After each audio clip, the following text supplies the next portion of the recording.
Good evening, good day. Hello, everybody. Welcome to the latest live episode. I think it's number 82 of the Ask Abhijit show. And as you know, today is a live video chat show, which means I'm going to be taking your questions on video chat face to face.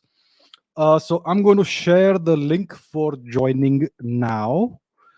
Let me share that right away. And please make sure that you have a reasonably good, stable internet connection because we will need to hear you and see you. So I am sharing the link. Now let me pin it so that everybody gets to see that. Okay, now the link and the message is pinned. Hopefully, yeah, there you go. So you should be able to click on the link, tap on the link through your device, laptop, phone, whatever it is, and join the video chat. And the rule is very simple: one question per person, so that everybody gets the chance. I want to give as many people as possible the chance to interact, ask questions, etc. So let's. I look forward to some of you join. I can see people joining. Wonderful. That's great. Yes, I can see. So I think 10 people can join at a time. So some of you may have to wait. So there you go. And I can see people have already joined. Okay, so whom shall we bring in? I'm going to bring in people at random.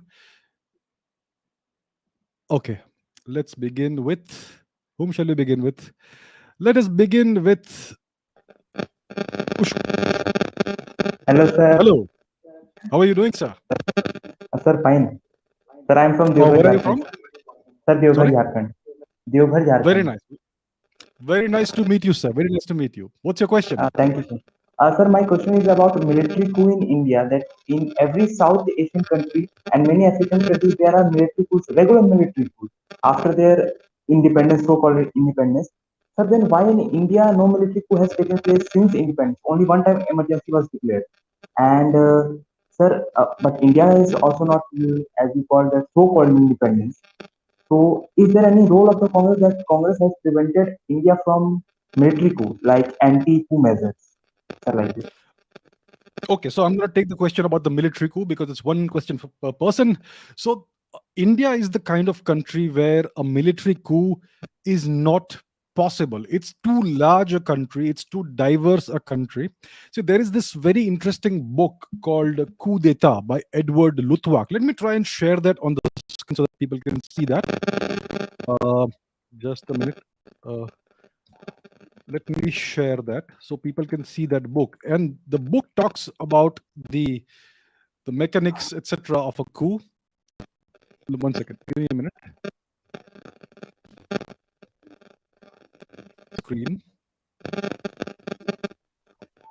So this book, it's available on various online platforms. It's called Coup d'etat, a practical handbook, revised edition by Edward Luttwak. It's a very old book, actually. It's this seems to be a newer edition, but it was written in the 20th century.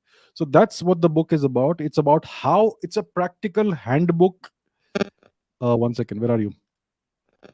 Here you Yes, go. It's a practical handbook on how to conduct, how to manufacture, how to plan, etc., and execute a coup d'etat. So it says that there are a number of conditions that need to be prevalent in a country for a coup d'etat to ever succeed. And one of the conditions is that there needs to be, I don't remember exactly what it is, there needs to be autocracy, there needs to be a large population that is disaffected, and there needs to be homogeneity and uniformity of the population. So in India, the population is so diverse, and there are so many different centers of power in India because of the federal structure and so on, that it is simply impossible to carry out a coup. You may carry out a coup in Delhi, but the rest of the country will just ignore it or oppose that, and they will not be able to succeed. So that is the primary reason why a coup d'etat is simply not possible in a country like India. All right, sir. Thank you very much for your question. thank you, sir. All right. Thank you. Okay, let's bring in somebody else. Who else do we have? Who else do we have? Let's bring in Aditya. Good evening, sir. Hi. How are you doing? I cannot hear you.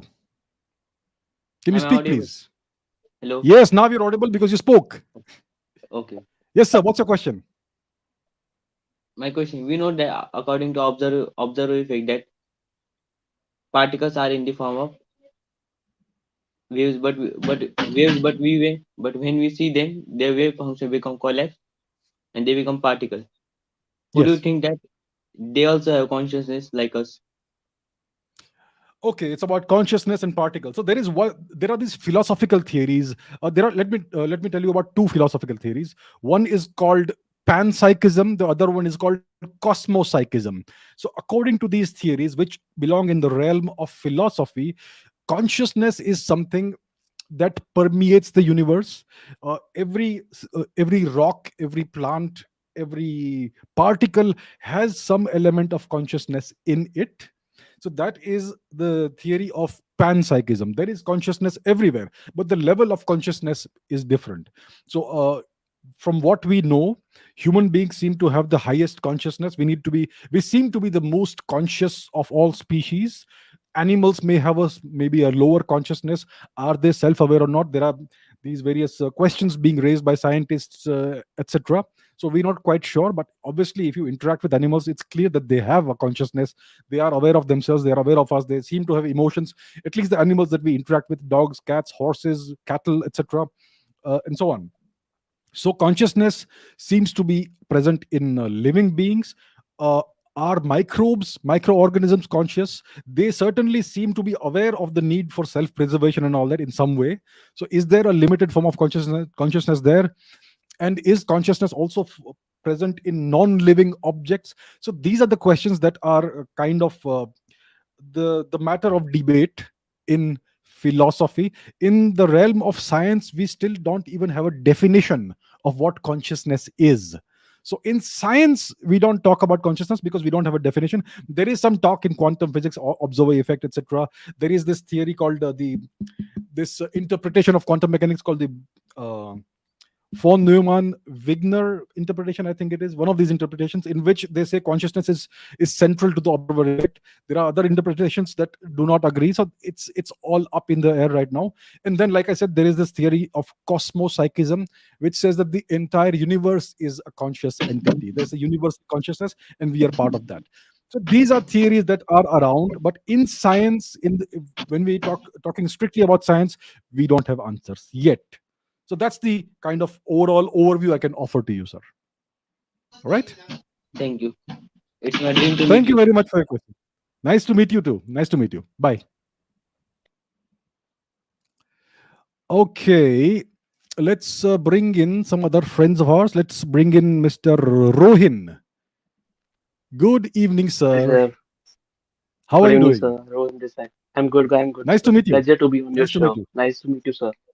So I've been watching your show from last lot of time. So I've been following you from last 1 year onwards. Thank you. Thank you Thank for you so bringing me much. in. So my question is, I have seen your lot of podcast, and I have again and again heard of lot of patterns in the history which you keep talking about, and also have heard about the genocides which were committed and which were being hidden. So now my just one question is there, considering the current constitution which we have, is it possible to reverse these things, or is it possible to reverse the demographic changes which have already happened over the past, for example, 500 years or after the independence? Does our current constitution allow for that? And what is the future for us means in this coming 100 years? Is it possible to happen? See, demographic changes that you are mentioning, that of course did happen. Our society was forcibly re-engineered. Social engineering, demographic re-engineering that happened during the past 1000 years of foreign occupation of India. So what you are saying is true. Now the constitution of India is a foreign constitution. It imposes all kinds of limitations on our behavior, on what sort of culture we can adopt, what we cannot do, and all that. And clearly it's Hindu phobic and all that. Now the question is about re-engineering the demographics. See, Yes. re-engineering demographics is something that would uh, if somebody would attempt to do such a thing, it would take a long time. I mean, our Mm. demographics were re-engineered over the past 1000 years. We're not going to re-engineer them in the next 20 years or even 100 years. It takes No, time. no. Yes, So right. this is a project that we see. First of all, the thing is that everybody has, I truly believe that everybody has the right to practice whatever culture, religion they want. Now the thing is, Exactly. today we are seeing attempts to still re-engineer our society by having these forcible conversions, induced conversions with money and all that. So firstly, that needs to stop. Everybody has Mhm. the right to practice their religion, whatever religion they want, leave any religion they want, but this should be voluntary. It should not be induced by outside forces. So that is one thing that needs to be taken care of. And I think India is a large, very large civilization, the oldest civilization. If you leave India alone for the next 200 years, it will reconfigure itself naturally. So what needs to happen is that Okay. these forces which are acting from outside and they are trying to actively re-engineer our society right now, that is what needs to stop. If we stop that, and if we stop all the propaganda, then in the next 200, 300 years, India will find an equilibrium of its own. India is a very large, very ancient, very mature civilization. We don't need to, as long as the outside forces are gone, everything will reconfigure itself naturally, organically, over time. So that's what needs to happen. The constitution is extraordinarily harmful to our country, to our culture. If you look at Mhm. the constitution of Sri Lanka, for instance, it is recognized that Buddhism is the paramount culture in Sri Lanka because it is the native culture Mhm. there. For instance, I mean, there are many other examples that one can give. In India, it is explicitly stated that we have to be secular, and we have to, essentially, there are clauses of the constitution that are explicitly Hindu phobic in nature, and the policies of the government are deeply Hindu phobic. Our temples are controlled, and all the wealth is stolen from, and other communities, etc., they are allowed to uh, do whatever they want in their places of worship without interference. So there is selective interference in our places of worship. So these problems exist. And you know what it all tells you? It tells you that India is not a free country even today. We have been Right. independent supposedly for 75 years, but that independence is the same as India has been independent for 75 years, the same way that Manmohan Singh was prime minister for 10 years, only in name. So these things need to happen. There are foreign forces, very powerful forces that are still acting here. We don't see them, we don't realize it. So India needs to become more powerful economically, militarily, maybe in the next 10, 20 years. Then we can start taking control back from the outside forces. So excellent question, and I hope I answered it. Yeah, sure. Thank you so much, sir. Thank you. Thank Thank you so you. much. Nice meeting you. Thank you. Bye Bye. bye.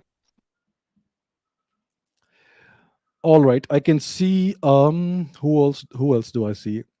Let us bring in Naman. Good evening. Good Hello, sir. evening. Good evening, sir. Thank you, sir. Thank you. Nice to meet you, Sir, sir. I've Nice to been meet you, sir. yes, sir. I've been following you since your video of Genghis Khan, sort of, and I was very shocked to see your point of view. And thank Thank you, you. sir. Thank you. So, what my question is that the Indian subcontinent has fragmented into many parts, and Mhm. after independence in 1971, when Indian Army helped Bangladesh to get freedom from Pakistan. So why didn't it became to get separate country, and why did we include Bangladesh in our country? Is there any diplomatic reason? And yeah, sir. Yeah. So what you are stating is absolutely correct. In 1971, when we freed the people of Bengal of East Bengal, Bangladesh, from Pakistani occupation and oppression, that part of the subcontinent had been separated from India for like 23 or so years only, just a couple of decades. So I still don't have answers myself as to why we did not reintegrate Bangladesh with India. Because as it is today, there are millions, tens of millions of Bangladeshis running around our country, illegal immigrants, and they have now all the documentation and everything. So they essentially are here to stay. And this is a means of re-engineering the internal demographics of India. So So I love the way India you should say have Bangladesh. Bangladesh. Yes, sir. Thank you. Yeah. So India should have reintegrated Bangladesh. The question is, why did we not do it? So that is something the Congress leadership of that time can answer. Unfortunately, they are no longer around. One can only speculate as to why it was not done. Maybe there was foreign interference. India was a weak country at the time. We were able to beat Pakistan, but we were not nothing compared to the two superpowers of the time, the USSR and the US. And they also want. See, the thing is that So many wars have happened in the 20th century around the world. Lots of conflicts are happening even today. And to tell you the truth, many of these, or most of these conflicts, are engineered by various big powers in order to keep the Oh, world churning and in order to maintain the relevance in the world. So if India had reintegrated Bangladesh, its India's territorial extent would have grown, India's power would have grown, and I suspect that the superpowers did not want India to become too big and too powerful. So maybe they arm twisted India and coerced India into not reintegrating Bangladesh and keeping it, allowing it to become an independent country. We don't have any evidence that corroborates this. I can only speculate, but yeah, this is something that needs to be looked at, and maybe the leadership of that time, if somebody from that time is around, they should answer it. So good question, sir. thank you, sir. Thank Thank you, nice meeting you. Bye. All right, let's bring in Mr. Divyansh. Good evening, sir. Hello. Good evening, sir. Good evening. Good evening, nice to meet you. Hello. Nice to meet you. Sir, my question is, I have been following your podcast and hearing the about forced conversion. So, sir, why these Abrahamic religions are so determined for converting these polytheistic cultures? It is written in their holy texts. It is the means by which they have always expanded. If you look at the history of Europe in the past 2000 years, uh, I think Christianity is something that emerged in the Middle East. The Christian cult. It was a small fringe cult at the time, and there was. It is alleged that there was a great deal of oppression of Christianity. Then Christianity spread across Europe, and it became the official state religion of the Roman Empire, Byzantine Empire under Constantine the Great. And then there was this policy of spreading it by force. So you can see that the historians talk about the crusades, but they don't talk about the northern crusades that happened in Europe, in which there were large scale massacres, forced conversions, induced conversions. So if you look at the history of Christianity, and let me give you give a very good reference for that. Just give me a second, let me share my screen. All right, just a second. So I will give you a book reference. Let me share the screen. What on earth is that?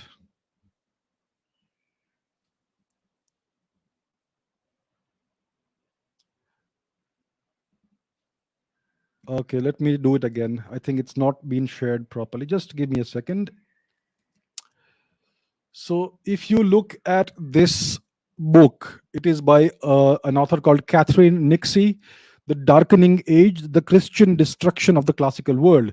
It demonstrates, it details, it goes into great detail about how Christianity as a religion, as a political force, systematically destroyed the culture of Rome, of Greece, the various indigenous Indo-European cultures that were very similar to our Vedic culture, and so on. So it goes into great detail in how this happened. So it is part of the framework of the Abrahamic religions, that you have to expand by force. It's typically been by force, and this is inherent to, I would say, almost every Abrahamic religion. I think Judaism doesn't do it. Judaism has a different sort of practice. It is more organic, more localized, but the other ones are this way. So that is the reason why it is inherent in the structure of the Abrahamic religions that they spread. They are expansionist, they are exclusivist, and they spread by force. This is very well known. Scholars have written tons and tons of articles and books about this. There is nothing controversial about this. So that's the reason why it is so. All right, sir. Thank you, sir. Thank you. Thank you, sir. Very Thank much. you. Nice to meet you. Thank you. Bye. All right. Let us bring in somebody else. Let us bring in Rakshit. Hi. Hi, sir. Thank you for the How are you suggestion, sir. doing? It was good. I'm Oh, doing really good, wonderful. sir. Thank you. Wonderful. Thank you for the Wonderful. suggestion. Very nice. First thing to your viewers, sir, don't interrupt when sir is talking. It's he is not able to answer, and you are in the confusion altogether. So let's let him speak first. So my question is, sir, as we know in this know the situation of Ukraine, what's happening there, and US will intervene if Russia intervenes Ukraine. US have to intervene because West is not that powerful. The Western countries are not that powerful that they will be able to stop Russia. So if US intervenes in the Ukraine, China will, you know, intervene Taiwan, and once they do that, the next threat is us. Arunachal Pradesh and every far eastern part of India. That will be the next threat. So what should India do in that particular matter? What should we do? Like, should we So intervene China? you raise a very interesting and important point. So in India, we talk about a two front war with China on one side and Pakistan on the other side. The West is facing a similar situation. There is this big Russian pressure being applied in Eastern Europe, in Ukraine, and simultaneously we have the Chinese pressure in the Straits of Taiwan. They are always threatening to invade Taiwan. And like you said, that if the Russians make a move here, the Chinese will most likely make a simultaneous move in Taiwan. And then the US will be faced with a dilemma of what do we do. Because if the US allows such a thing to happen, they will immediately lose their superpower status, whatever clout they had, and people will stop respecting them and fearing them. So this is a big problem for the US. Now analysts would say that this is not going to happen immediately. There is this winter Olympics that's going to happen in China. The West is boycotting it diplomatically. They're not sending their representatives and so on. So the Chinese are facing pressure because of their actions in essentially in Xinjiang, whatever they're doing to the Uyghur people. Nothing for Tibet. Tibetans don't matter. So the Chinese are facing pressure because of their actions in Xinjiang, and they want this event to go off smoothly. And that's why the Russians are right now coordinating with the Chinese and putting pressure on Ukraine so that the West's attention is over there. But like you said, in the eventuality that there is an invasion either of Ukraine or Taiwan, then India will be in a dilemma, because if the Chinese take over, let's forget about Ukraine, it's not important from our perspective. But if the Chinese take over Taiwan, it's then they're going to be free to take over the Indian Ocean if they succeed in that. So what should India do?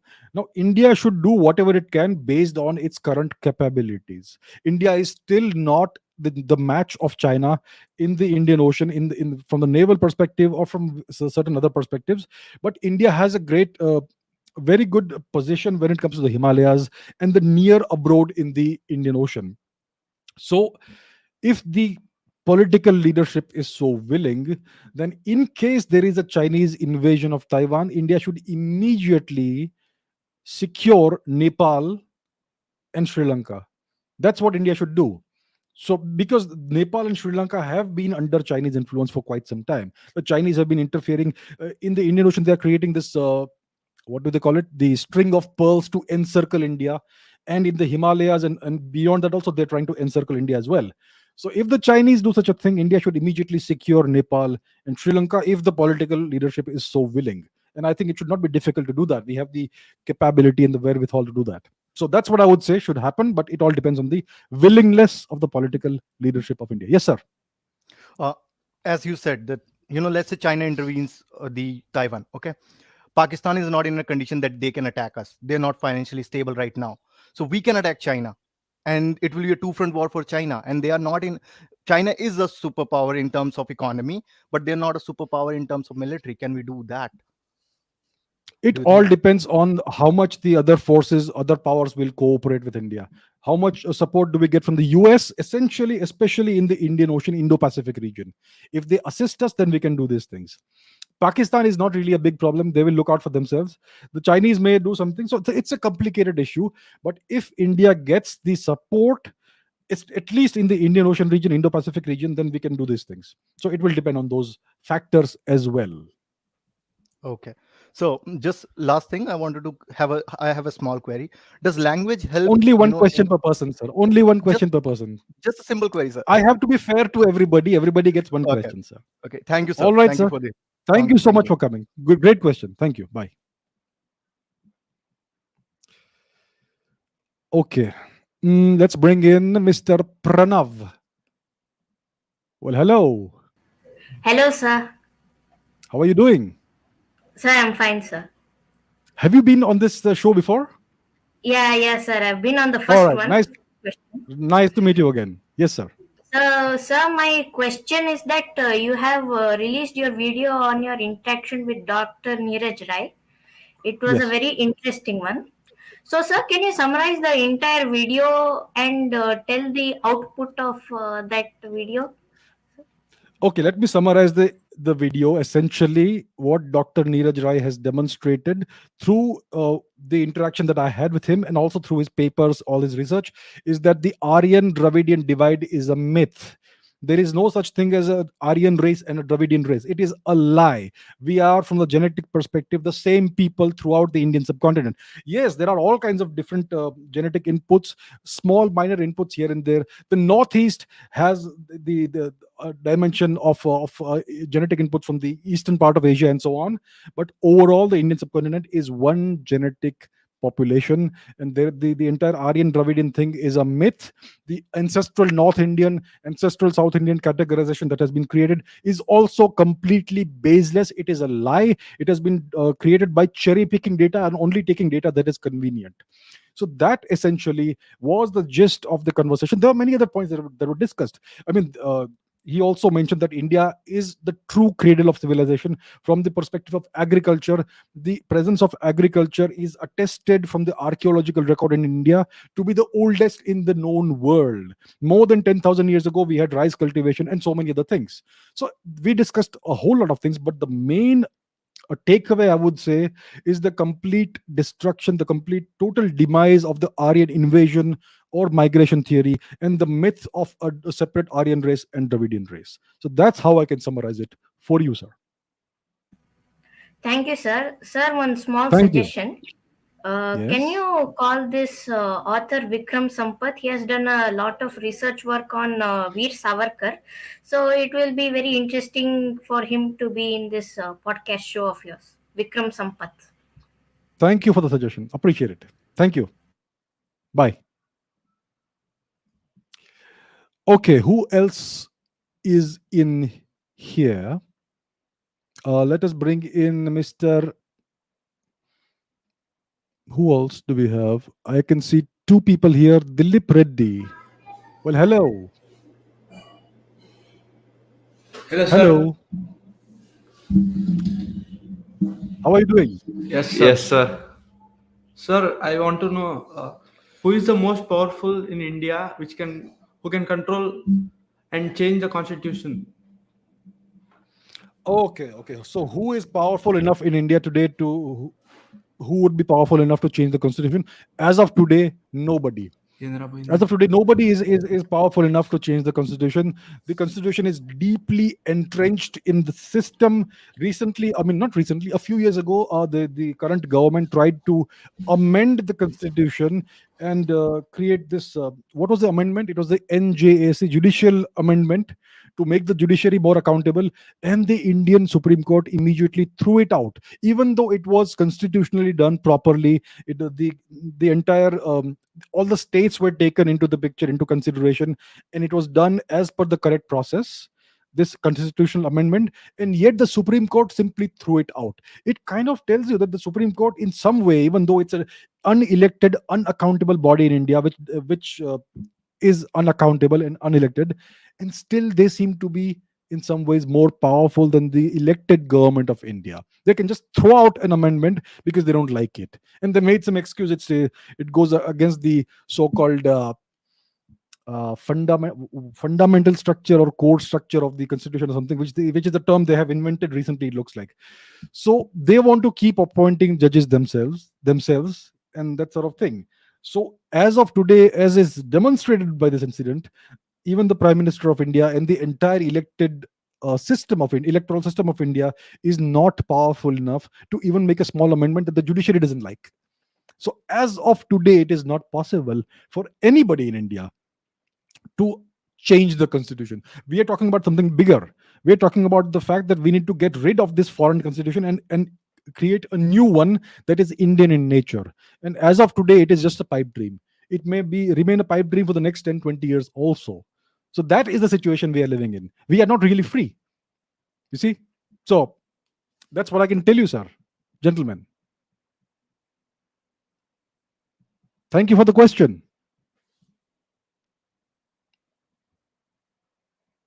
All right. Thank you for the question. Bye bye. Nice to meet you all. Okay, let us bring in somebody else. Let us bring in Mr. Rishabh Singh.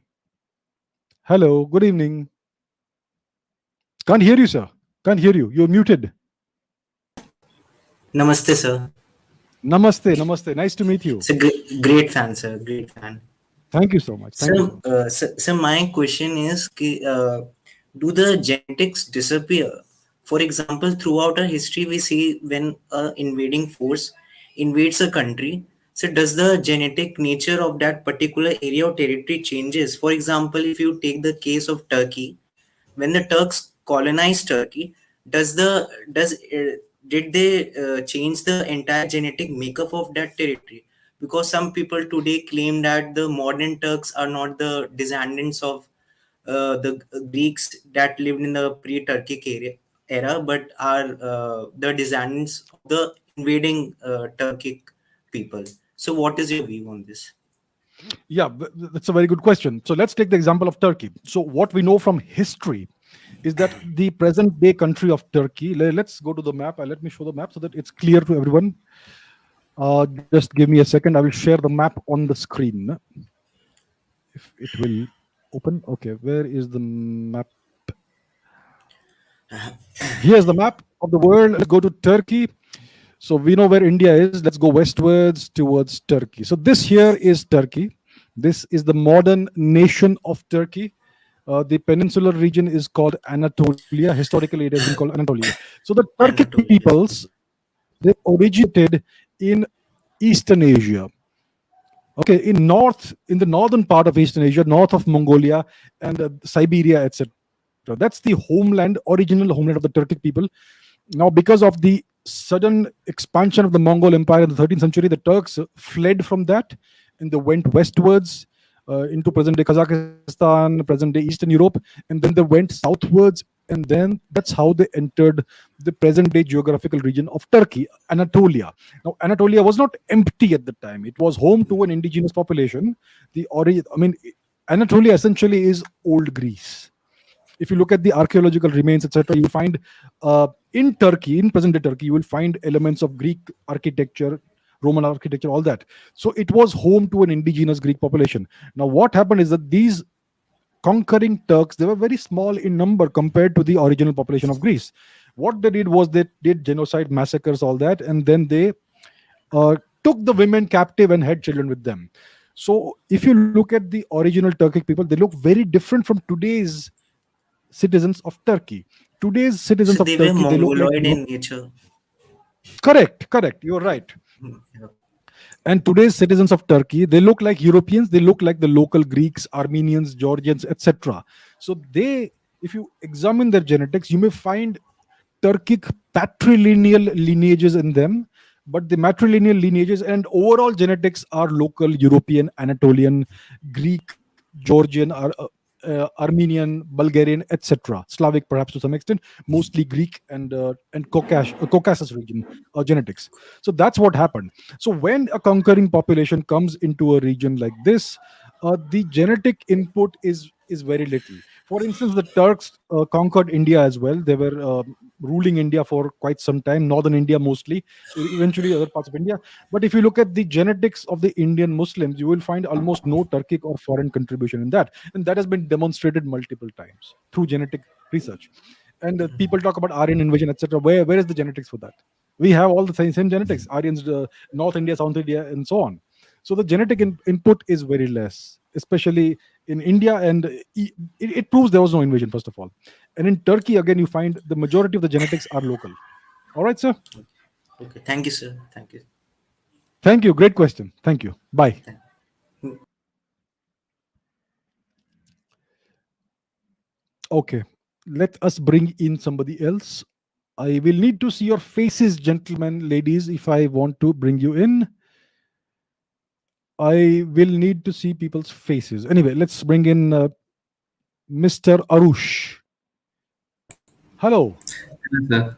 Hello, sir. Good evening. How are Thank you? you. Namaste. Namaste. So, my question was that what are the problems in today's present defense industry of India where new entrepreneurs can contribute in? Because if we go in making weapons, some new weapons, it needs a lot of money. So, where can some entrepreneurs start? What are the main problems in today's DRDO and other defense industries of India? Let me answer the question about entrepreneurs. DRDO and defense industries are a whole different kettle of fish.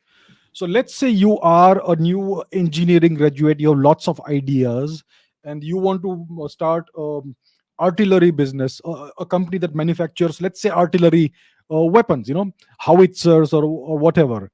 So you want to do that, you know that you know the business, I mean, you know the how to do it, you've studied engineering, you have the degree and all. The question is, even if you're motivated and all that, how will you find the funding? You need funding to create a business. You need funding to do R&D and D and create a better weapon, which needs a lot of testing, a lot of iteration. You create a certain prototype of a weapon, it may not perform to your expectations, then you will try to improve it by creating a newer version. So all of this takes funding. You need manpower, you need to hire employees, you need a building or buildings and so on. So you need funding. Who's gonna provide the funding? An idea is not enough. So the question right now in India is, how do people with great ideas and the capability to execute on those ideas, how do they get funding? So there is this scheme of the government called Startup India. I have not looked into the details of how it works, but I think they are providing funding to promising startups and all that. We also have venture capital and all, but in terms of venture capital, when you go into that, they will expect a big return on their investment and within a reasonable time frame. And certain industries like defense and all, the return on investment may take longer than what these people expect. So these are the problems. And also you have all the bureaucratic red tape. If you want to incorporate a company, you have to go through all these procedures, all the hoops that you have to jump through, and so on. So there are lots of problems. It's not very easy to do business in India. The ease of doing business rankings are certainly improving over the past 7 years, but I think a lot more can be done. Of course, India is producing the most number of startups in the world right now. We have leapfrogged China also in that. So clearly the government is doing certain things right, maybe many things right, and yet there is a lot of room for improvement. So I would say the main problem that people face, youngsters face, when they come out of engineering and whatever other thing they're coming out and they have ideas, the main problem is, how do you get funding? There is no access to funding. You may have an idea, but without funding you can't do it. So these are some of the problems that India is facing. So that's what I can say to you. Do we need any extra kind of experience for that? For what? For making some new weapons, like previous job in You DRDO need, or something. if you want to develop weapons, you need a solid background in engineering, structural Okay. engineering, the metallurgy, and lots of other things. You will also need to know ballistics and all kinds of other things. So you need a scientific engineering background to be able to do this, right? Okay. Thank you, sir. Can't believe that I Thank you was so here. much. Thank you so much. Pleasure to have you. Bye. All right. Okay, who else has been waiting? Let's bring in Mr. Samarth. Hello, Hello. sir. How are you doing? Namaskara from Bengaluru. Nice to meet you, sir. So, here's my question. I've Yes. been a nature lover since childhood, and I've noticed that environmentalism in the modern sense has had a lot of Marxist ideas, leftist ideas. Why is this so? Excellent question. Excellent question. So, what you will see if you look at the history of environmental activism, which all originates in the West. See, the thing is this: environmental activism originates in the West. The West has garnered, stolen the entire world's resources, and per capita, their carbon emissions, their consumption of energy, it is way ahead of what the rest of the world uses. Right? The US consumption of electricity per capita must be like 25-50 times the rest of the world per capita thing. So they are the biggest consumers and destroyers of the environment. And because of this, in recent times it has become fashionable to indulge in environmental activism, in which they typically blame India and China. So what they do is this: they consume things which they have manufactured in China. They don't want to manufacture it locally because it costs too much money. So they will outsource all the manufacturing to China and some other countries. So these countries like China in the past few decades have been manufacturing all the goods for the West. Now, when you manufacture things, there is carbon emissions, there is an environmental footprint of what you do. So the West will have China manufacture this and other countries manufacture these things, and then they will blame those countries for the carbon emissions and the pollution and all that. That's what they do. That's a hypocrisy. And then what you have seen in recent times, since the 1960s, 70s, is that all these fake NGOs, not fake, but real NGOs have come up, which tom the entire movement of environmentalism. I can give an example of Greenpeace. So what they do is they try to prevent progress of the developing countries. They target the developing countries, but they don't really target the West. They will do some token protests and all that.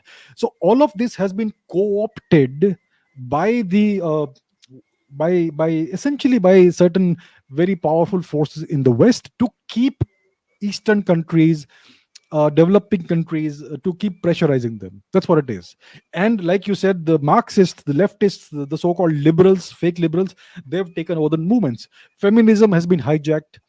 Environmentalism has been hijacked, and all of these are now using Marxist methodologies to essentially try to keep the East down, because the West is highly developed, the East also wants to develop. Why should the people of the so-called third world also not have good living standards? But when you try to bring your living standards up, you're going to have to use environmental resources and do that, and the West doesn't want that. They want us to remain poor, in poverty, and always backward. So these are the reasons why they are using these Marxist methodologies and other frameworks in order to use environmentalism as a stick to beat the third world with. So that's what's happening. All right. Yeah, it's climate politics. Climate politics, correct. Thank you so much for the question. Nice to meet you. A big fan. Thank you Bye. so much. Thank you. Bye. Okay. All right. Let's see who else. Let us bring in Mr. Tamal. Hi, sir. Hello. Big fan of Nice to yours. meet you. Thank you so much. So my question was before the arrival of East India Company. Okay, so we know that India was one of the most powerful countries in the world, right?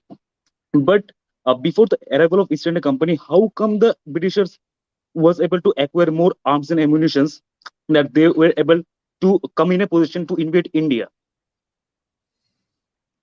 That is an excellent question. So, what you had is that for most of history, India was the most, I would not say the most powerful country always, but the most industrially developed country and the largest economy on the whole planet. That is known. It is a known fact. India was the first industrialized civilization going back 5,000 years, which is also well known. I mean, you cannot deny it, and the first urban civilization. But India was not always politically united. And when you are not politically united, you are not powerful, because you have lots of competing factions or kingdoms within the subcontinent, and they are competing against each other instead of competing against the foreigners. So what happened is that India was not united when all the invasions happened in the past 1000 years. Now what happened also is that the West, uh, when the Arabs, when the Turks conquered India, parts of North India, they sent all kinds of so-called scholars and translators to India, who went to our universities, to our libraries, took out all the interesting texts on metallurgy, on science, on astronomy, on navigation, on pharmacology, toxicology, mathematics, all these things, whatever they find interesting, whatever they found interesting, whatever had military applications, actually they took all that with them. They translated it into Arabic and so on, Persian, Arabic mostly.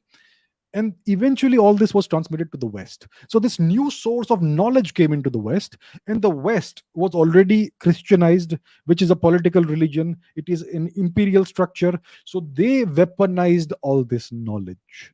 Indians had been using this to develop a peaceful, uh, highly evolved society, culture, civilization. The Westerners, they used it in terms of weaponry. So they weaponized this knowledge. They found ways of navigating across the world. They found ways. See, India was the home of the so-called Serik steel, the greatest, the most advanced steel making industry in the world. It is now called Damascus steel because it was imported from India into Damascus.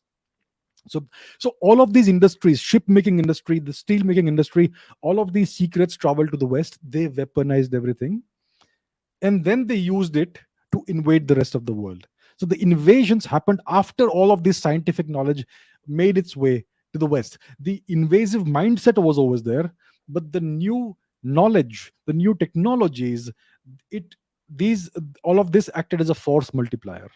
And that's how they were able to expand worldwide and create these empires and all do all these genocides. So that's what happened. It's a long story, and it's not always clear because it's not taught to us. So it starts with the invasions of India by the Turks, the theft of Indian knowledge, technology, all that, first into the Islamic world, and from there to Europe. And the Europeans were the best at weaponizing this. And that's how they were able to eventually, in the past 500 years, develop the technologies to a higher extent and then conquer the world. So that's how it happened. Thank you so much, sir. It was nice meeting you. Nice meeting you too. Very nice meeting you. Thank you. Bye. Okay. Whom shall we bring in? I can see my dear old friend Bhanu. Shall we bring in Mr. Bhanu? Hello. Good evening, sir. Good evening, sir. How are you doing? Sir, I'm fine. Sir, first of all, I want to apologize. Sir, in your previous, sir, I thought you were No asking issues. that No issues. I joined in that day's podcast. So I'm extremely sorry for that. No issues. No issues. So, sir, my question is, sir, can you tell me about Shambhaji Maharaj? Sir, it's very less about him on internet. Unfortunately, I am not an authority on Shambhaji Maharaj. I have not studied the Maratha history of India to the extent that I would have liked to study it. But what I can do for you is please wait for a couple of weeks. I'm going to bring in an expert on Maratha history, and I'm going to ask all the questions that will give you the answers about all of this. So the first podcast we'll do, discussion conversation we'll do, is going to be about the big picture perspective of Maratha history, the chronology and what happened in the contributions of the Marathas. And maybe I can also bring out the topic of Shambhaji Maharaj himself. So I personally, as of today, have not studied it sufficiently. I am not satisfied that I know enough. So I'm going to ask you to be a little patient, wait for a couple of weeks, and then you will have the answers on this channel. All right, sir? Okay. Yes, sir. Thank you very much. Nice meeting you again. All the best. Yes, sir. Glad to meet you again. Nice. Bye. Okay. Let us bring in Mr. Abhishek. Hi, sir. Hello. Hello. Sir, my question is, sir, your views on the podcast with Virendra Singh Rathore on Prithviraj Chauhan. So, is he a good king? Like, what you conclude on that? Okay, very good question. So I have before I did the podcast with Mr. Virendra Singh Chauhan, as you know, I have expressed my views, what views I had about Mr. Prithviraj Chauhan, that he was a capable king and all that, but he should not have allowed Mr. Ghori to escape with his life. Uh, he should have, the duty of a king is to protect the country, the people, and the long term national interest, and he failed in doing that. Now, after I had the detailed conversation with Mr. Virendra Singh Rathore, I got to understand that era much better. I got to understand the life and career of Prithviraj Chauhan much better. And what Virendra ji brought out is that there was a battle even before the battles of Tarain, which was a few years before that, the battle of the Sutlej, in which Prithviraj Chauhan had defeated Ghori one more time, and he had allowed him to once again kind of spared him.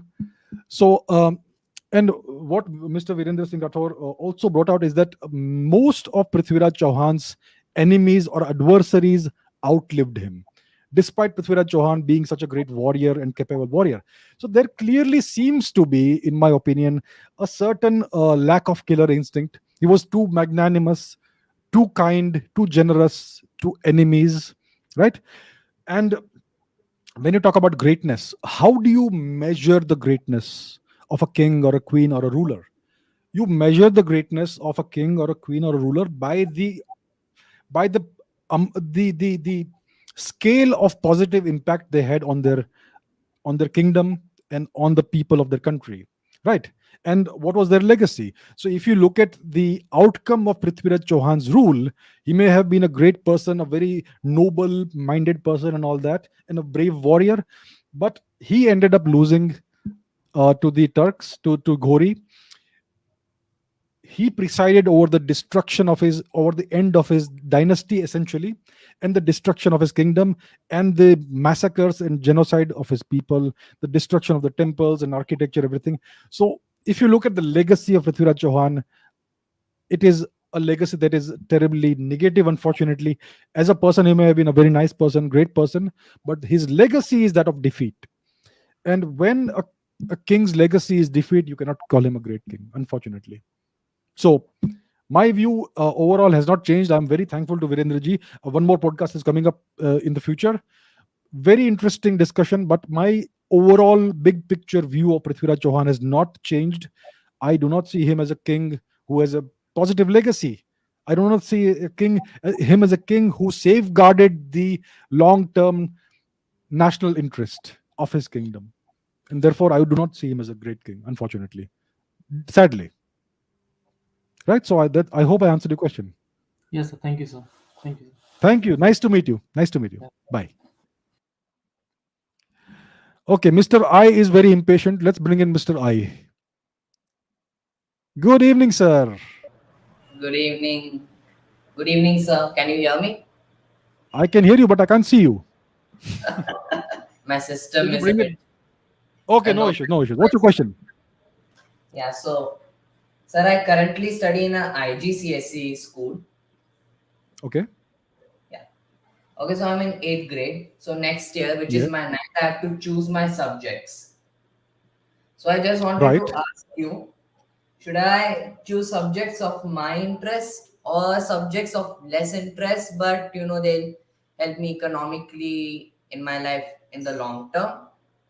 And I also wanted to know, you know so much about genetics, astrophysics, and all that. Did you learn it out of your interests, or did you or are you generally educated in this? And No, if I you have learned. yeah, and if Yes. you did it out of interest, then how did you do it?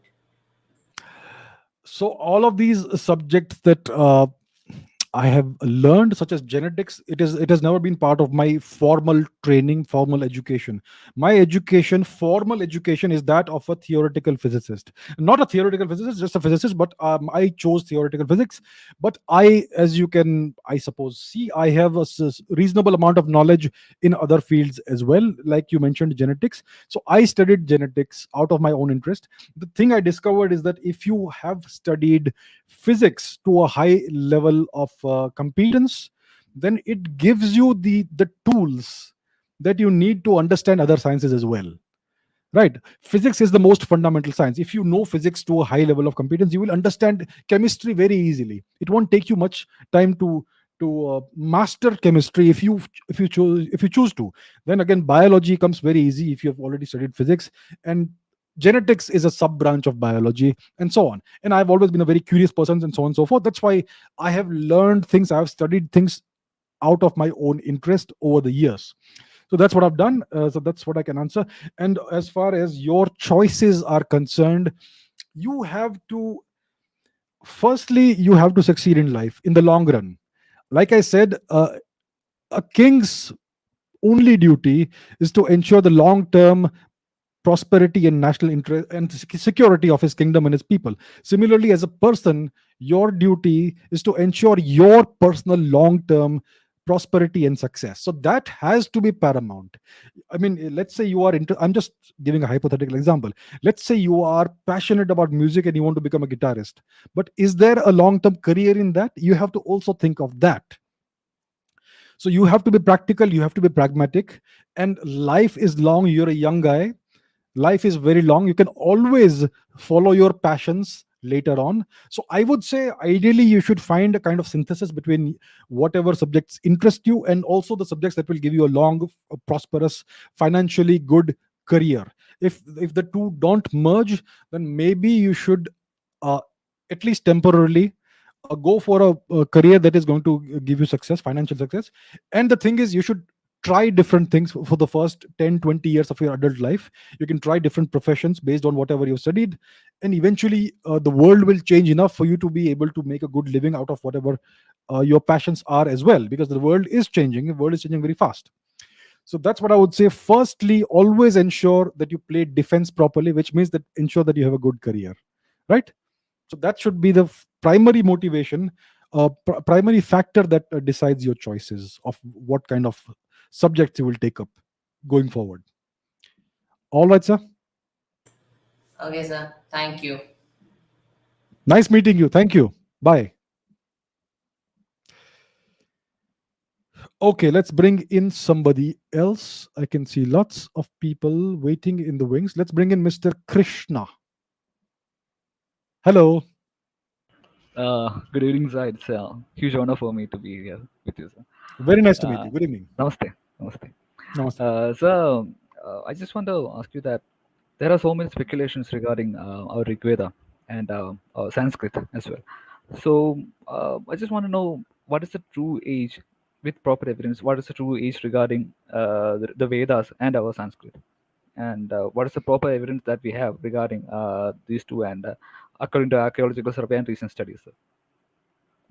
Very good question, sir. Very good. So the thing is, we don't have hard evidence that will uh, clearly delineate the exact era in which the Rig Veda was written. So Sanskrit is a different topic. Rig Veda is a different topic. Obviously, the Rig Veda was written in Sanskrit, which means that the Sanskrit language existed before the Rig Veda was written. So let's try and use the Rig Veda as a marker for a certain time period.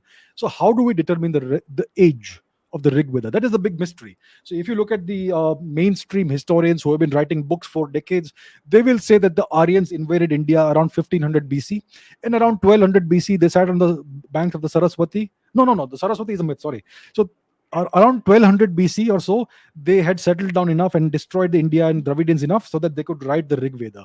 So that is the official narrative.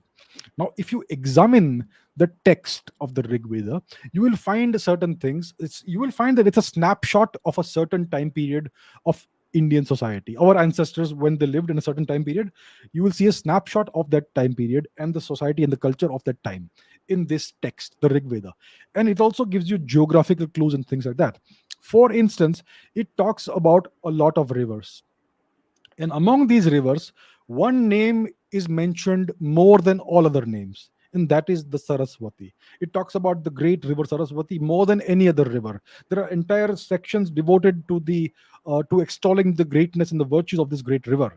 And the way the river is mentioned is in a physical form, a great, massive river, greater than all other rivers, a loudly roaring river, the mother of floods. So these are physical depictions, not mythological, imaginary depictions. So it is clearly mentioning a river, a physical, genuine river. Now, all these decades, historians said there is no such river. Kidhar hai bhai? Where is it? It doesn't exist.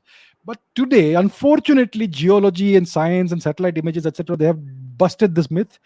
If you go and look at the Google Earth images, etc., and you know where to look, you will find an enormous paleo channel, a dry riverbed which runs from the Himalayas down to the so-called Arabian Sea today. All right. So you will see that there was once a massive river, a far greater river than all other rivers that actually existed where it is supposed to have existed and where the legends said it was. So now it is proven beyond any doubt that the river Saraswati existed. And it has also been determined through scientific studies, geological studies, bioluminescence studies, etc., that this river dried out about 1500 BC, approximately, give or take a few centuries. And it was precipitated by a climate change event mostly. So about 6000 BC, what happened is that the Indian monsoon started declining monotonically, slowly, gradual decline over centuries, over thousands of years. And the decline eventually went to such an extent that the river dried out partially by 1500, 1500 BC. Now, the Rig Veda mentions a great, massive river, the mother of floods. So it is clear that this text was written closer to when the river was in its prime than to when it dried out. And the river was last in its prime around 6000 BC. So I am not making the claim that it was written in 6000 BC, but I am certainly making the claim it was written closer to 6000 BC than to 1500 BC.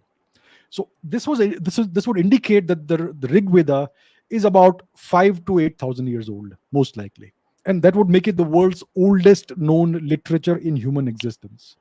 So based on these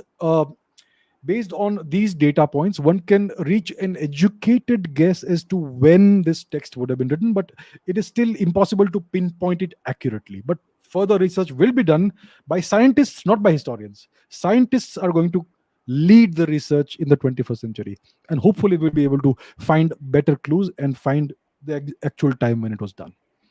So that's what I can offer you, sir. Sir, are there any researches or studies going on right now regarding the subject, sir? I think right now the main research is being done by scientists from the IITs, from other institutes, in the field of geology, in the field of genetics, linguistics. Still, nothing is happening. But these fields all converge when you take a scientific approach, and they give clues in multidisciplinary ways. So some research is now happening in India. I'm very glad to say that I have this podcast recently with Dr. Niraj Rai, who spoke about the genetic history of India, deep genetic history of India, and I will bring in more experts as well, so you will get better information from them as well. Right? Thank you so much. Very nice to meet you, sir. Thank It's you. my pleasure. Pleasure, sir. Thank you. Bye. Okay. Very interesting questions. Let us bring in some other people. Mr. Anish has been waiting for a while. Hello. Namaste. Namaste. I cannot hear you, sir. Please unmute your mic. Sir, now it's coming. Yes, sir. I can hear you now. How are you doing, sir? Nice to meet you. Yes, sir. So I'm currently in class 12, sir, currently. Okay. And sir, my question is, sir, now the budget is going to be announced. Budget this year, sir. The 2 years have been lost due to Corona. So what are your expectations, and so where are you going to see the India's economy in long term? Means till 2030, till 2035. What are your views that way? Right, very good question. So, like you rightly point out, the last 2 years have been wiped out from the Indian economy because of the pandemic. The entire world has seen the same phenomenon, and India's economy, for some time, it actually went backwards. There was a contraction in the economy, in the GDP data. Now, the economy is projected to grow for the next couple of years, 9%, 8%, something like that. I am not an economist. There is one field that I cannot claim any kind of expertise in. So I don't know what sort of budget we should expect, but what I would like to see from a macro perspective over the next decade, I would like to say 10% plus growth year upon year in the Indian economy. That is imperative. It is non-negotiable. We need 10% plus growth every year for the next 20 years, actually. And the government needs to find ways of doing this. 8%, 9% is okay, but we need 10% plus. That is mandatory if India has to become a great power, and India has to raise the living standards to the level that the people deserve. So this needs to happen over the next 20 years. So I'm not sure what specific concrete steps the government should take. We should obviously look at things like making it easier to do business in India, encouraging startups further, creating more infrastructure, investing in infrastructure, roads, railways, these things, and private opening up the industries and all that, privatizing things which are currently in the government sector and all. So many things can be done. Maybe I should call some economists to explain this in more detail. But what needs to happen from a macro perspective is, anyhow, the government needs to find ways over the next 20 years to sustain 10% plus growth in the economy. That is what this country needs. And Right? so you do think that this government is going in right direction according to what I you have think told? of all the governments, yeah, good question. So, of all the governments I have seen in my lifetime, this government gives me the most hope. I don't know what the media says. I don't know what other vloggers say. I do not base my uh, understanding of things on the opinions of other people. I see the data and I base my understanding and opinions based on the data only. And based on all that, I can say this is the government that gives me the most hope of all the governments I've seen in my lifetime. So I am positive, right? Thank you, sir. Thank you so much for the question. Very nice to meet you. All right. Okay, let us bring in Mr. Skanda Prasad. Hello, Good sir. evening. Yeah, Hello. I'm from Mysore. Nice to meet you, sir. Yeah, yeah. So my question is that there's this speculation that the Government of India Act that passed in 1935 has been trimmed down and it's been tweaked to give us the Constitution of India. So the thing is, then what exactly was the contribution of Dr. Ambedkar and the other members in the committee who, made the Constitution? Right. Good question. Very good question. So you could you mute your mic? It's echoing. Thank you so much. Thank you. Thank you. Okay. So your question is a very good question, and you are right. The Indian Constitution is essentially based on the 1935 Act, which was passed by the British. No doubt about it. The fundamental framework is that of the 1935 Act, and that was then built upon by the so-called Constituent Assembly, and then it was put out as the Indian Constitution. Now, we should see what Dr. Ambedkar himself had to say about this. Right. So I am not an expert in the life and times and work of Dr. Ambedkar, but if I recall correctly, he wanted a different constitution for India. If I recall correctly, he wanted a presidential system for India. He wanted a whole lot of other things for India which have not been included in the Indian constitution. He was kind of made to rubber stamp the constitution that was still very much colonial in nature. There is no doubt that he was a very learned man, and he could have drawn a constitution that would have been far better for all of us. It would have been very useful even today. Unfortunately, it looks like he was not allowed to do that. I would repeat that I am not an expert in the life and times and work of Dr. Ambedkar, but this is the sense that I have got thus far. Maybe I will bring in somebody who's an actual expert and who has studied this in far more detail, and then we can bring that out also. But yes, I would say that he wanted a different kind of constitution for India. Right? Thank you. Hopefully, we have a dharmic constitution someday for our country. One hopes so. Yep. Thank you. See you. Thank you. Nice to meet you. Bye. Okay, let us bring in some other people. Whom do I bring in? Let us bring in Mr. Nityananda. Hello. Good evening. Good day. Good evening, sir. Namaskar. Namaskar. My question was that our constitution is pathetic, I accept it. But is there a secondary constitution like we have the Arthashastra? But somehow, due to modern day technology, the Arthashastra certain parts will not be applicable for now. So, is there any constitution which can be implemented in place of the constitution which is now there? Yeah, very good question. See, the Arthashastra essentially is a set of principles that can be extrapolated to any time period in Indian history or world history. Uh, the Arthashastra is not actually a constitution per se. It is a set of principles, guidelines. It's a rule book on how to conduct your statecraft, how to run an empire, a big economy, what kind of laws should you have, and so on and so forth. So it's a template for running essentially a subcontinent-sized country or empire or whatever it is. So I would not say that the Arthashastra could substitute as a constitution. What we have to look back upon is how did our past rulers run the country, especially when the country was unified under a single empire or ruler. We have the Mauryan era, we have the era of the Kanishka the Kushan, the great Kanishka, one of our greatest emperors. We have the Gupta era, we have Lalitaditya Muktapida, we have the Cholas, The Marathas. So how did they run the country? And they ran the country without a written constitution, by the way. They did not need a written constitution to run the country, right? And they were able to run the country brilliantly, far better than the way it is run today. And if you look at certain countries like the UK, they don't have a written constitution. They are also able to manage their affairs very well. So you don't necessarily need a written constitution. What you need is proper policies, proper governance mechanisms, and the right way of running the country, and a proper set of laws, codified set of laws. If you have that, you can run the country brilliantly. And what I would say is that whatever way it is done, it should be done according to the precepts of Indian culture and civilization in a dharmic way. That's it. That is what will take the country forward, nothing else. So that's what I would say. We don't really even need a written constitution. We can do without that.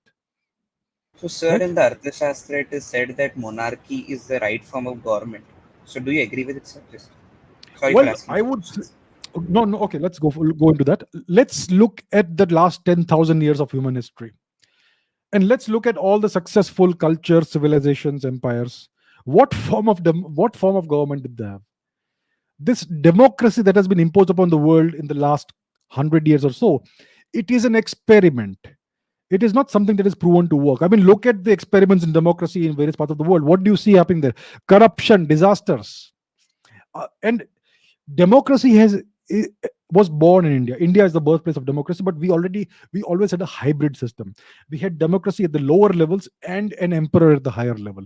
That's how it was done. So people always had the power to make changes that were best for them. They had the right to appoint officials locally and all that. But at the top, it was there was the overall supervisory um, role of the emperor. So it was always a hybrid system. So the Arthashastra simply reflects that. And I see nothing contradictory to that in if you look at the record of human history.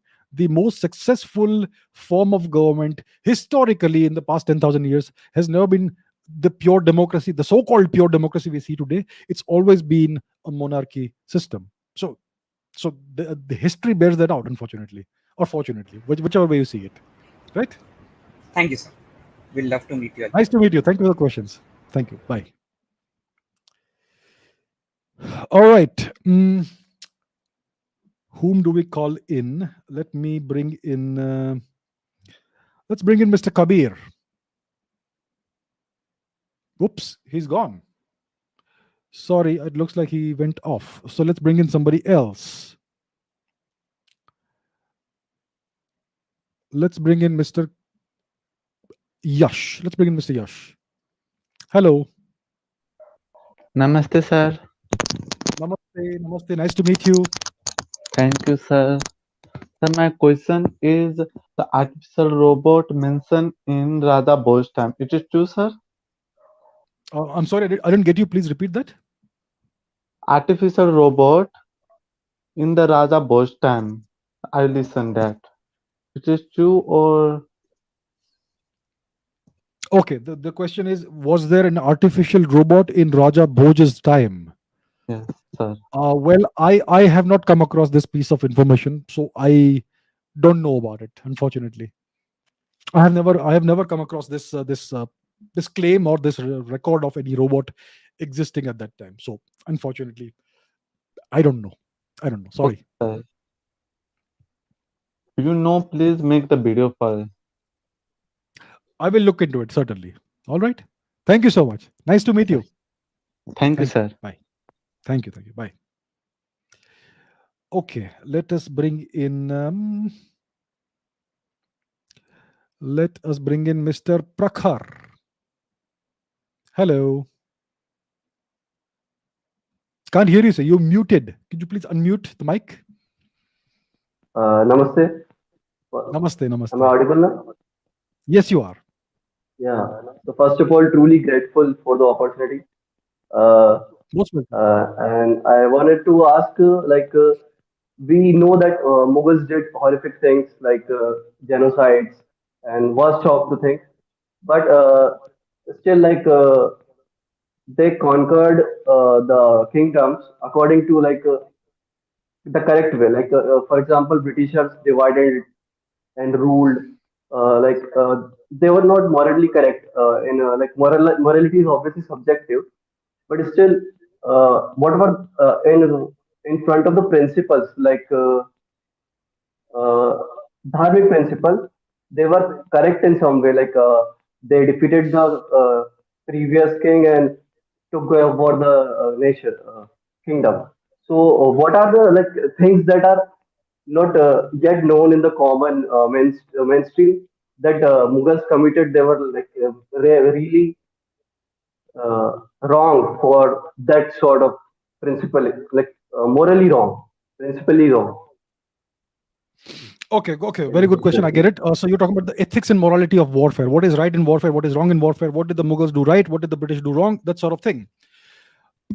See, in the 21st century, or even we are currently in the so-called Kali Yuga age, right? So in the Kali Yuga age, Kali Yuga, the only morality of warfare is that you must win and the enemy must lose. That is the only morality, the only objective of warfare. You go to war when you fail to achieve your political objectives through diplomatic means. When you fail to achieve your political objectives through diplomatic means, then if you are strong enough, if you have the ability, the capability, then you go to war. Then you try to achieve your objectives through military means. And the objective of warfare is very simple. The objective is to win. Doesn't matter how you win it. There is no cheating. There is nothing, no such thing in warfare. And that is unfortunately something that our rulers at some point in time failed to grasp. They tried to wage war in a moral, ethical way, and that's why they lost. The Turks had no such compulsions or qualms.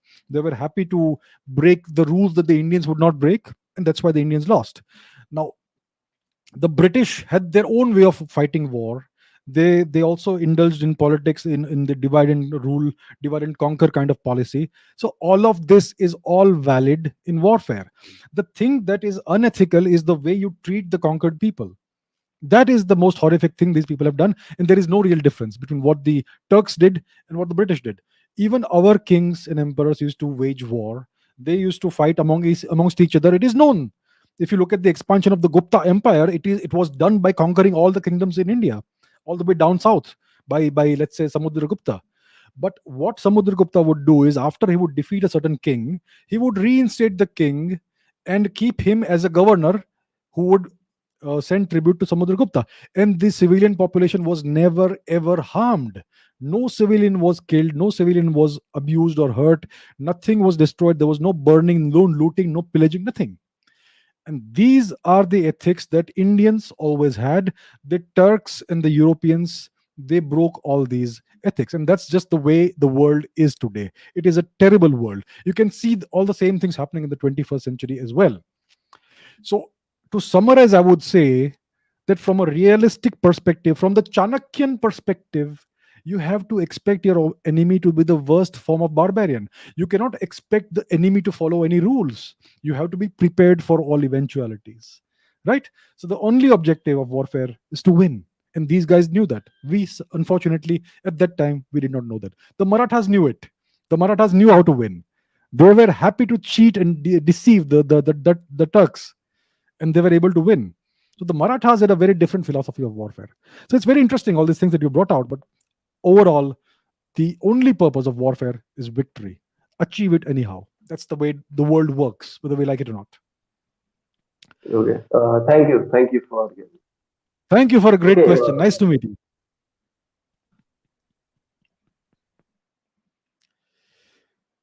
All right. Let's bring in Mr. Nitin Reddy. Nitin Reddy. Hello. Hi, sir. Hi, sir. how are you Pleasure doing? to have in this channel. Nice to meet you. Sir, my question is why Netaji called Gandhi as father of nation? Okay, good question. So, why did Netaji make a certain statement? The world doesn't work on the basis of talk in statements. You make certain statements for political purposes. There is a tactical reason for making statement A or statement B. When I say, how do you analyze, or how do you study the career of a leader? What you do is you have to ignore their statements and look at their actions. Look at their actions. Were Netaji's actions in line with Gandhiji's philosophy? Mr. Mohandas Gandhi said, don't fight, be non-violent, be passive, be reactive, let the British do whatever they want, but and let the other forces do whatever they want, but never fight back. Only protest non-violently through satyagraha. Now let us look at Netaji's career and his actions. His career and his actions and his philosophy were the exact opposite of that. So he may have made a tactical statement while he was still a member of the Congress party to appease Mr. Gandhi, because Mr. Gandhi was very powerful politically in the Congress party. So, if from a political perspective, he may have made a statement here and there. Ignore the statements. Indians are, they have this great fetishization of words. Indians look at statements, words are so important. No, words are not important. Only actions matter. Only actions matter. And if you look at the actions of Netaji Subhash Chandra Bose, they are completely against the philosophy and the teachings of Mr. Gandhi. So I think that should tell you everything you need to know about Netaji Subhash Chandra Bose. Right, sir? Yes, sir. One more thing is, how can I meet you Only one physically, question. sir? Okay, how can you meet me physically? Well, someday we will meet if the gods make it possible, right? Right now, because of the restrictions in travel and all that, it is not feasible, but we can meet face to face like this, right? Okay, sir. All right, sir. Thank you. Very nice to meet you. And thanks for the question. Thank you. All right, let's bring in some more people. I'll try and bring in 2, 3 more people today. Who do we have? Let's bring in Mr. Aishwari Shukla. Hello. Hello, sir. How are you? I'm very well. How are you doing? I'm just fine. Actually, I'll jump into the question first. Okay. Because of Marvel nowadays, everyone is, have some knowledge about the multiverse. And I've read some things that contains a word like Hindu multiverse. Like there are 14 lokas in something, and that make up a Hindu. Do you have any knowledge regarding Hindu multiverse? I am primarily a scientist and then I am a historian. So I am not an expert in deep in topics like what are the different locals and all that. I am not an expert in this, so I think I would not be the right person to ask this question. You want to talk about the theory of the multiverse from the physics perspective? I can give you a 2-hour lecture on that. Of course, it is No. not a physics perspective, it's a philosophical perspective. When you talk about the Hindu multiverse, it's a spiritual thing, philosophical and spiritual thing. So it is something that is not a scientific theory, it's a philosophical theory and a spiritual worldview, right? No, it's So that's what I can related. say. It's actually, sorry to interrupt you. It's actually mentioned in the Hindu mythology now. That's why I thought that I can Yes, ask you I'm this aware of question. that. I'm aware that it's mentioned. There are all these different lokas that are mentioned, Patal Yeah. Loka and Swarga Loka, and there are many other higher realms of existence and all that. But I am not a student of that. I have not been a student of that. I would love to study that if I find the time in this life. But unfortunately, Okay. I have certain pursuits that I'm focusing more on right now. So I am not the expert in this. And if I would give you an answer from my personal perspective, it may actually be incorrect in some ways, possibly. I don't know. So that's why I Yeah. would not venture to give a comment about that. So I No hope you issue. understand. Yeah, big fan, sir. Thank you. Thank you so much. Very nice to meet you. Very nice to meet you. Thank Thank you, you. sir. Bye. Likewise. Bye bye. Okay. Let us bring in Mr. Raghav. Hello. Good evening. Hi. I'm in Gurgaon. My name is Robert Tripathi, and I have a burning question regarding the history of the Harappans and Mohenjo-daros. So, the people of Harappa, after this they planned great cities, build great cities, but after the river Saraswati dried out, they moved towards the Ganges river, and for example Kashi. They did not care to build such great planned cities.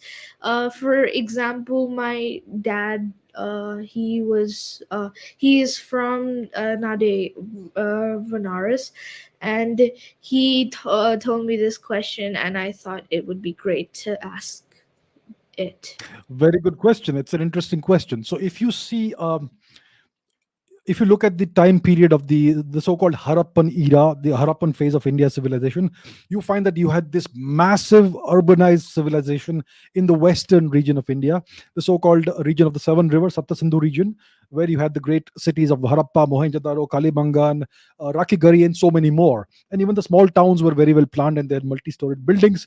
It was a clear sign of a very advanced, technologically advanced urban civilization. And like you rightly mentioned, then there was climate change, the great river dried out, and then there was a gradual migration of the people from this region eastwards into the Ganga plain, the Yamuna plain, and the other river valleys of within the Indian subcontinent. India is essentially a river valley civilization. It's always been settled around in river valleys. So there were many major rivers in other parts of India eastwards, so that's where they went. Now if you look at the archaeological record from that time, you find that at the same time you had other people who lived in eastern parts of India contemporaneous to the Harappan people, but in that region uh, the urbanization was not is not visible to that extent. So you don't find multi-storied buildings from 5000 years ago in in the Ganga valley, the Yamuna valley, for instance. That's what we find. Maybe there was erosion, maybe the archaeological research has not been done properly, but we don't find it thus far. So what happened is that the migration happened from westwards, western India, into central India, eastern India, and these populations, they assimilated, they mixed, intermixed, and elements of whatever practices the westerners had mingled with the practices of the easterners. And later on you had great cities that came up even in other parts of India later on. So there was a phase in which there was this period of migration, period of flux, and period of less development. And then again you find development of big empires, big cities all across India. Look at the ancient city of Patliputra, which is about 2500 years old, a great metropolitan city. And even if you look at the city of Kashi, Varanasi, Banaras, you find that the oldest archaeological evidence that you find in the city is about 8 9,000 years old, and nobody has done any proper archaeological excavations there. I dare say that if archaeologists were to do their work and excavate the relevant parts of the city, they may find urban structures, big structures even there, deep hidden in the soil. So the thing is, we have excavated or studied less than 2% of the Indian subcontinent from an archaeological perspective. And that's why there are so many gaps in our understanding of our ancient history. But that's what I can offer you in brief. It's a very interesting question that you've asked me, and I would encourage you to study further. Very interesting history that we have, right? Yeah, thank you. Thank you for answering my question. Huge fan of yours. We listen to your broadcasts every day, and yeah, I better be heading out now. Thank you so much. Very nice to meet you, and all the best. Thank you. Yeah, Bye. thank you. Bye. Okay, I think we have time for, let me take two more people in, two more guests. Whom shall I bring in? Let's bring in Mr.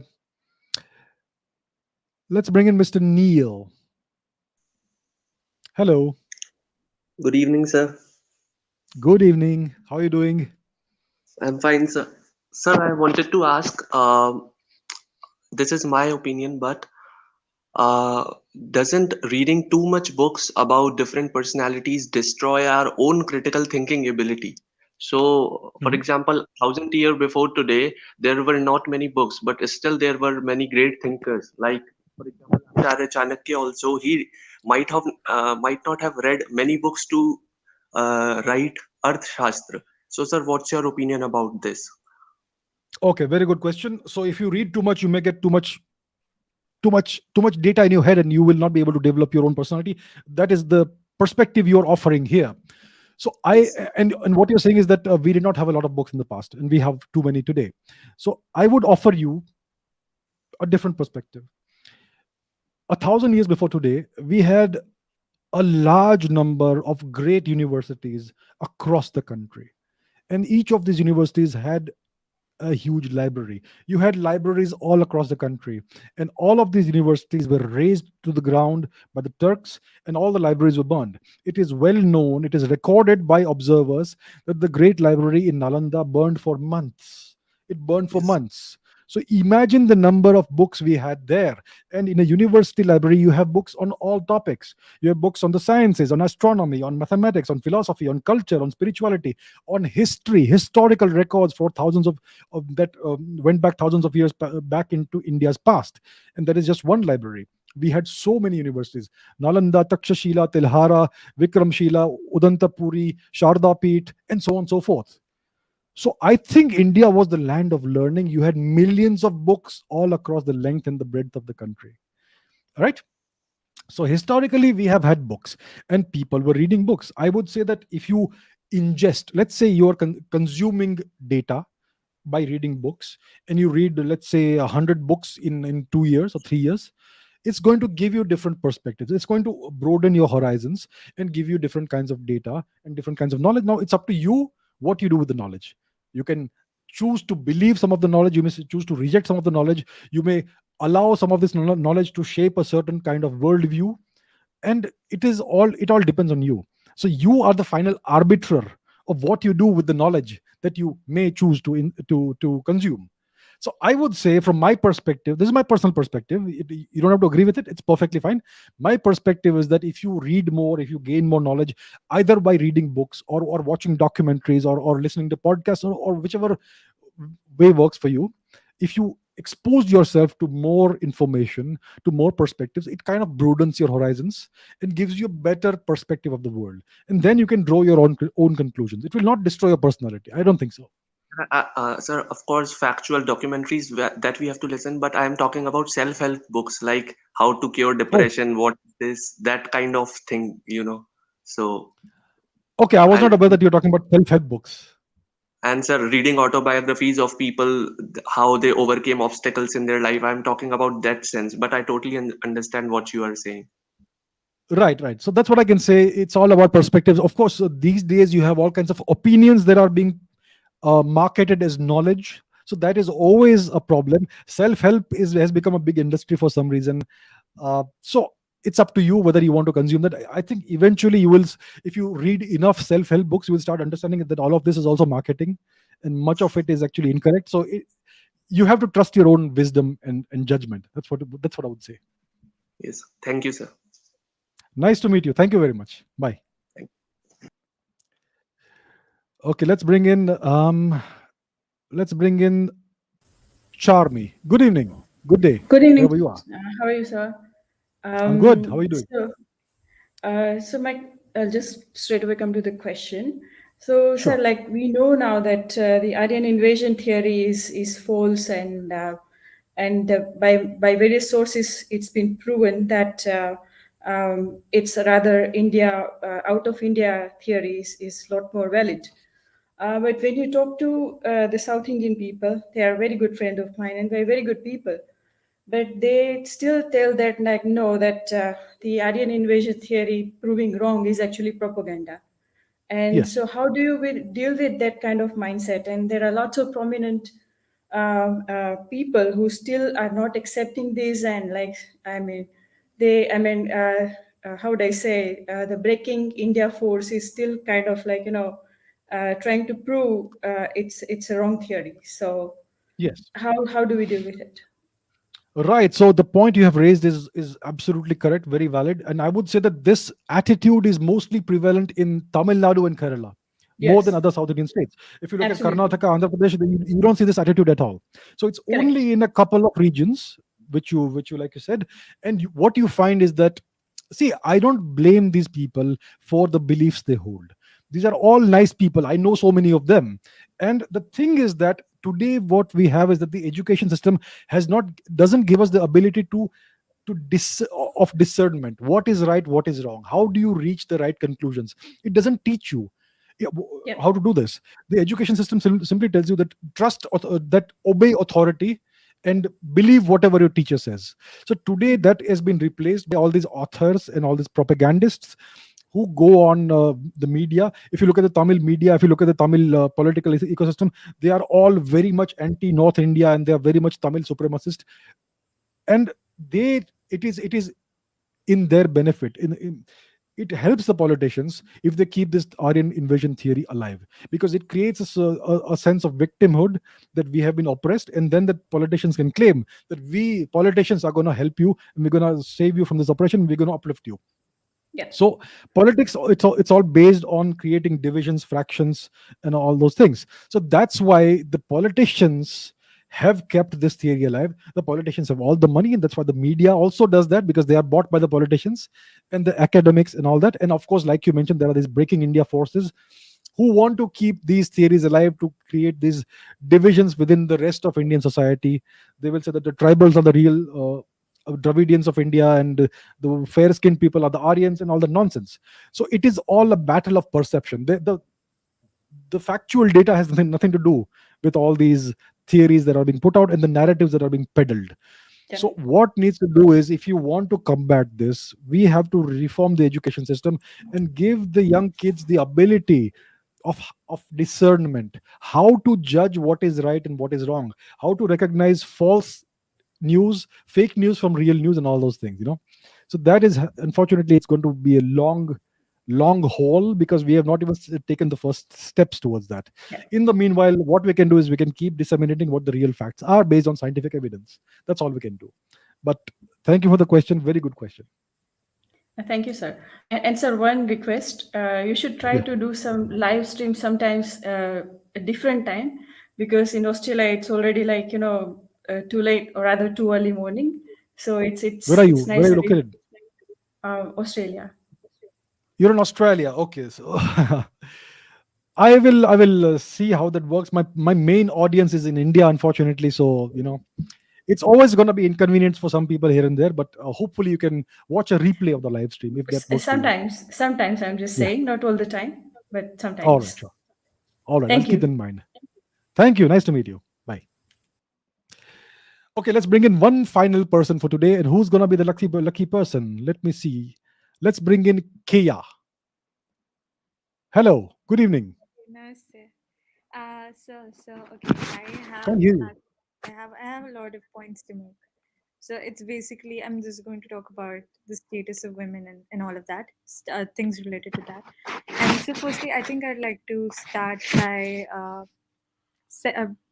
like starting. I'm going to start with sex education. So sex education it's not imparted to kids, and the thing is that I've been kind of reading all of this stuff, and the thing that the constitution is egalitarian. The constitution does not discriminate, and the constitution is actually it's more liberal towards women as compared to men. But the source of all of this, I would say discrimination. I think it kind of has something to do with the sexual progressiveness of the society. And no one talks about these things, and no one wants to talk about these things because they're considered taboos in long time. And there's so much blatant sexualization that kind of disgusts me. I used to watch this Yo-Yo Honey Singh person, and in one of his videos, he's just sitting on his chair. He's fully clothed and he's wearing all of these clothes, and there's just women around him wearing scanty clothes, and I mean all of that. And interestingly, in India was, I have studied about it. India was pretty progressive, Kama Sutra, and we have obviously the temples of Khajuraho and all of that. And the thing is that this modesty kind of comes from monotheistic religions. Christianity, there's a Yeah. great emphasis on virginity and all of that, and covering up is, I think it's greatly Islam and all of that. So how do we change this perspective of the society? And women get a lot of rape threats. Women get a lot of rape threats. Whenever they mention their points or something like that, there's always so much citation of sexual violence. I don't think so much of discrimination happening on. I would say, okay, that's it. Okay. You bring up an interesting perspective. So what you are saying is right. Indian society has regressed a lot, and I would say that if you want to understand the source of this regression, you have to look at the history of the past 1,000 years, when foreign cultures were imposed upon India, when those narratives, those worldviews became the dominating and ruling worldviews in India, and the constitution, like you said, has a certain slant and all that. But if you look at the history of India, like you mentioned, it has been a very different kind of history. If you look at the indigenous original culture of India, if you look at the carvings that we find in history, men, women, you can see there was no emphasis on covering up. There was no need to feel ashamed for showing various body parts or whatever. If you look at the temples in Khajuraho, if you look at the various carvings of gods, goddesses, ordinary people in caves and temples across India, you find that India has always been a very egalitarian, liberal society. There was no sense of fake modesty, of covering up and all that. A very open society. And women had no need to cover up. There was no sense of fear if you do that and all that. And I would say that the best representation of what Indian society would have been like 1,000 years ago is what you can see in Southeast Asia, in places like Thailand, in places like Cambodia, which still retain a significant amount of elements of Indian culture. And you can see there that there is no emphasis on covering up and fake modesty and all that, right? So that's what you see now. What's happened is the past 1,000 years of destruction of Indian society, of the foundation of the frameworks of Indian society, and that's why we are left with where we are today. Now what needs to happen is we need to remove all the foreign elements from our society, especially the negative ones, but not overnight. It's not going to happen overnight. It's going to happen if India is allowed to evolve again properly. It's going to happen over the next 100 or 200 years. It's a long term project. It's not going to happen overnight. But what we can start with is by changing the constitution and the laws, and making it more, I would say. Right now the constitution claims to be liberal and egalitarian and progressive, but there are lots of problems in the constitution and the laws also, and the attitudes of the judiciary and all towards things, and the governance mechanism overall. So this is something that has happened in India over a period of 1,000 years. So to undo this will also take some time. So that's what I can say, but I agree with the points you make. Can I please just add an, like one more question? So the Only one question per person. Unfortunately, only one. I have to treat everybody equally. So, all right. Thank you very much for the question. Thank you. Nice meeting you. Bye. Okay, I think I've. Shall I take one last person? Let's take one last person. Let's bring in Mr. Udit. Hello. Yes, sir. Hello, sir. Can you hear me, sir? I can hear you. Yes. Sir, I have a question related to Russia, sir. In the current news, we received a news that Russia's in geopolitics. This is a question from Geopolitics, sir. Yes. We received the news that the population has dropped by about 1 million, and the population which is left, only 40% is in the working force, like who are able to work or something, sir. In that, they're saying that now that Russia is planning to invade Ukraine, take parts, and bring USSR back, sir. Does that have any relation with the population drop, sir? I think the geopolitical policies and ambitions of the Russian ruling class, essentially Mr. Putin, have nothing to do with the population drop or any such thing. The population drop and the aging of the population, or the whatever you're seeing over there, that is a long-term phenomenon. It happens on a decade by decade level. The geopolitical situation that you are witnessing in Ukraine, Eastern Europe, all that has to do with the posturing of NATO. It has to do with the emerging cooperation between Russia and China. It has something to do with the fact that there is this Winter Olympics that's going to happen very soon in China. So the Chinese and the Russians are cooperating to some extent. So the geopolitical considerations have nothing to do with the population demographics and whatever is happening on that front. Geopolitical considerations are short term. I mean, you can see the effects right now. The population shifts will be seen over a matter of decades. So that can be something in the background, but the what's happening in Ukraine right now would not have anything to do with the population shift in Russia. Okay, sir. Thank you, sir. That's all my Thank you so questions, sir. much. Thanks for giving me a Thank chance, you. sir. Nice to meet And you. hear your knowledge, sir. Thank you. Thank you. Thank you. Thank you. Bye. All right, my friends, I think we are at the end of today's session. My apologies to those of you who are still waiting, maybe next time. So this brings us to the end of today's session. Very interesting session, very nice to interact with you all and meet you all. and we'll keep doing this once or twice a month, these face-to-face sessions. So thank you so much. Wonderful taking the questions, and I will see you in the next episode. Thank you. Bye.